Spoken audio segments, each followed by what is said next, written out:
Hello student, मैं लक्ष्मण कुमार संस्कृत सरोवर के YouTube channel पर आप सभी का हार्दिक स्वागत करता हूँ।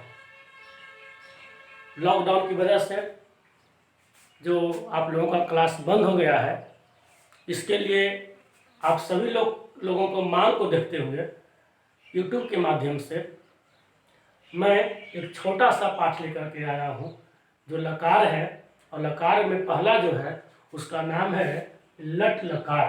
उसका नाम होगा लट लकार। और जो विद्यार्थी को मान लिया जाए कि हम समझाएं और समझ में ना आए या सुनने में परेशानी आ रहा हो, वीडियो नहीं चलता हो, तो आप ज़रूर हमें व्हाट्सएप के माध्यम से, मैसेज के माध्यम से पूछ सकते हैं और हम पूरा कोशिश करेंगे कि आपकी परेशानियों को दूर करें। तो आइए हम लोग पाठ को पढ़ते हैं, समझते हैं कि आखिर इसमें किस किस के बारे में पढ़ना होता है। तो देखिए, लट लकार। लकार के ऐसे भेद 10 होते हैं, हम लोग पढ़ेंगे 5 या हम लोग 10 भी पढ़ सकते हैं। तो हम लोग पहला शुरू कर रहे हैं लट लकार। इसका हिंदी होता है वर्तमान काल। इसका हिंदी क्या होता है? वर्तमान काल। और इसी को हम लोग अंग्रेजी में बोलते हैं प्रेजेंट टेंस। Present tense. और प्रेजेंट टेंस के जितने भी वाक्य होते हैं, उस वाक्य के क्रिया के अंत में या उस वाक्य के अंत में कहता है कि क्या लगा होगा? ताहे लगा होगा। क्या लगा होगा? तीहे लगा होगा। और क्या लगा होगा? तेहे लगा होगा।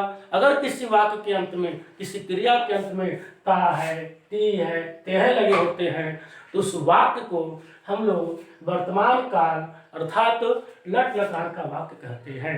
क्या बोलेंगे कि जिस वाक्य या क्रिया के अंत में, क्या बोलेंगे हम लोग? जिस वाक्य या क्रिया के अंत में ता है, ती है, तेह लगा होता है, उसे हम लट लकार का वाक्य कहते हैं।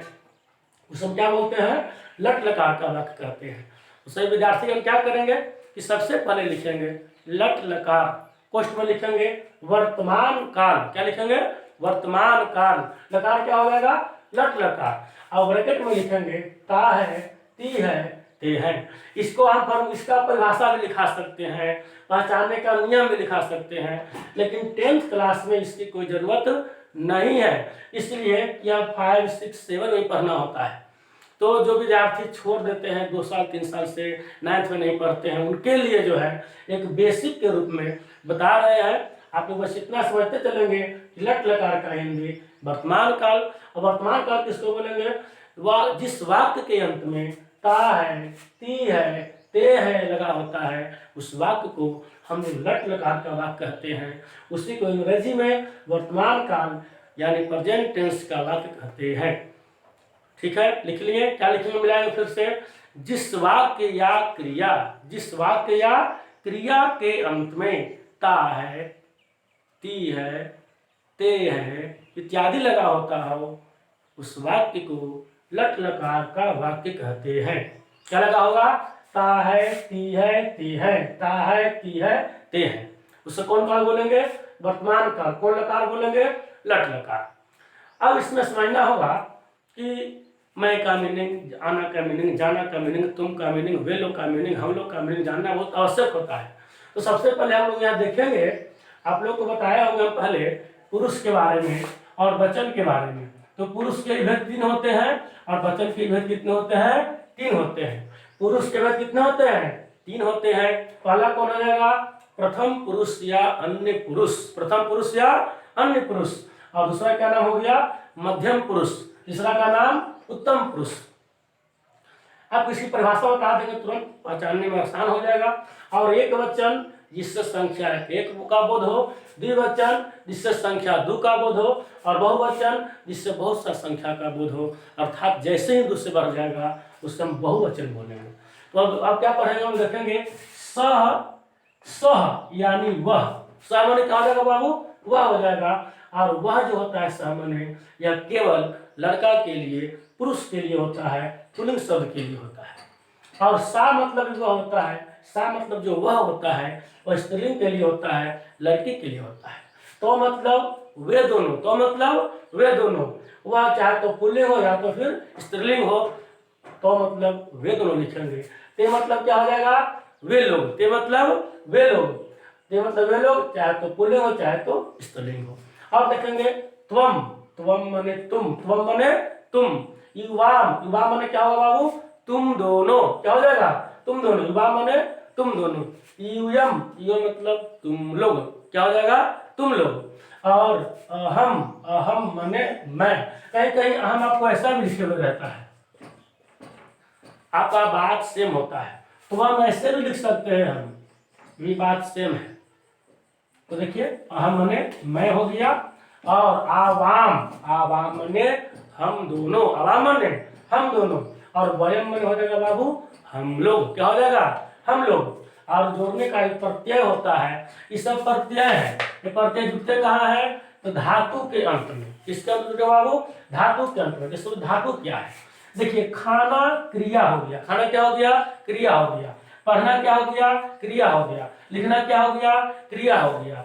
और यह क्रिया बना कौन से, खाद से। यह क्रिया किससे बना है बाबू, पठ से, यानी पठ से पढ़ना। हम इससे पढ़कर कर सकते हैं, इससे पढ़ेगा कर सकते हैं, इससे पढ़ना चाहिए कर सकते हैं, इससे पढ़ेगी कर सकते हैं। तो देखिए आखिर एक ही शब्द है, ऐसे निकलने वाले क्रिया के कई रूप हो जाते हैं। जो क्रिया होता है उसके मूल रूप को, इसी को हम बोलते हैं धातु। और इसी धातु के अंत में कभी ती जुटेगा, इसी धातु के अंत में कभी त जुटेगा, इसी धातु के अंत में कभी अंति जुटेगा। इसी धातु के अंत में हम लोग बारी बारी से सही प्रत्यय को जोड़ते चलेंगे। तो समझना है। इसके बाद कि प्रथम पुरुष या अन्य पुरुष, क्या बोलेंगे इसको, प्रथम पुरुष या अन्य पुरुष के एक वचन में जो जोड़ने वाला होता है वह क्या हो जाएगा, ती होगा। प्रथम पुरुष के द्विवचन में क्या हो जाएगा, तह हो जाएगा। प्रथम पुरुष के बहुवचन में क्या हो जाएगा, अंति हो जाएगा। हम सब मिला के कह सकते हैं बाबू ती तह अंति, क्या बोलेंगे, ती तह अंति। अब आते हैं मध्यम पुरुष में।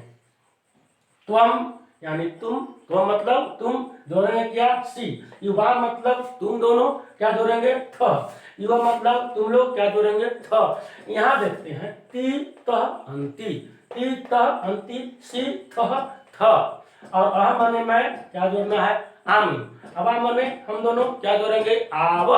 वह माने हम लोग, क्या जोड़ेंगे, आम। आप सभी विद्यार्थीगण एक बार अपने मन ही मन या इसको स्क्रीनशॉट करके, या तो आप स्क्रीनशॉट करके बाद में लिख लीजिएगा, या अभी तुरंत लिख लेंगे और इसको पढ़ने का तरीका जानेंगे। लिखा हुआ है सह, तौ, ते, त्वम, युवाम, यूयम, अहम, आवाम और वयम। प्रत्यय क्या हो जाएगा, ती तह अंति, सी थ थ और आमी आव आम। आपको कहीं कहीं इसको अलग रहेगा, इसको अलग रहेगा, और प्रत्यय अलग अलग होते हैं। तो हम लोग क्या करेंगे, प्रत्यय और इसको जो आपका पुरुष हो रहे हैं इस सबको साथ लेकर के चलेंगे। चलिए अब हम लोग समझते हैं। खाद मतलब खाना, खाद मतलब खाना, पठ मतलब पढ़ना, लिख मतलब लिखना, गृह मतलब घर, हंस मतलब हंसना, गच्छ मतलब जाना, पत्रों मतलब पत्र। ऐसे पत्र माने पत्र नहीं होता है, ये पत्रम, ये कारक जब पढ़ेंगे ना तब समझेंगे कहीं पत्रम कहाँ होगा, पत्राणी कहाँ होगा। अश्व नहीं होता, अश्व माने घोड़ा, गृह माने घर, गृह माने घर होता है, धेनु माने गाय होता है, कलमेन माने कलम से होता है, नट में नाचना होता है। तो आइए आप सभी लोग क्या करेंगे, सबसे पहले सावधानी पूर्वक शांति से, और जो जो शब्द दिखाई नहीं देता होगा अपना बड़ा करके लिख लेंगे। इससे पहले आप लोग लिखिए। तो लिखने के बाद आपको हम टाइम देते हैं 5 मिनट। लिखने के बाद मैं तुरंत आता हूँ, आप लोग लिखिए, ठीक है।